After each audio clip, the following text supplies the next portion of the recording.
How to upload a presentation in ROI for Presenter. To add a new presentation, click on the New Presentation button. This action will open a window with several options for uploading content. Option 1. You can upload a file from your desktop.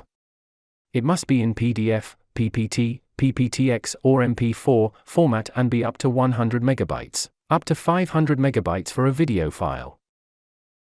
Option 2. Upload the file from Google Drive. Option 3. Import YouTube video.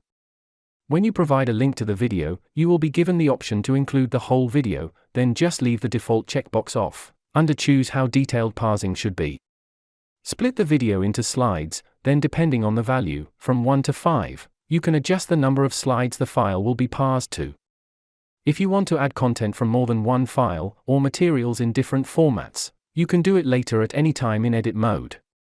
When uploading a file, you can select the Automatically Generate Script and VoiceOver for My Slides checkbox. After you click Upload, the process of importing your content will start, during which you will see short videos demonstrating the main features how ROI for Presenter works.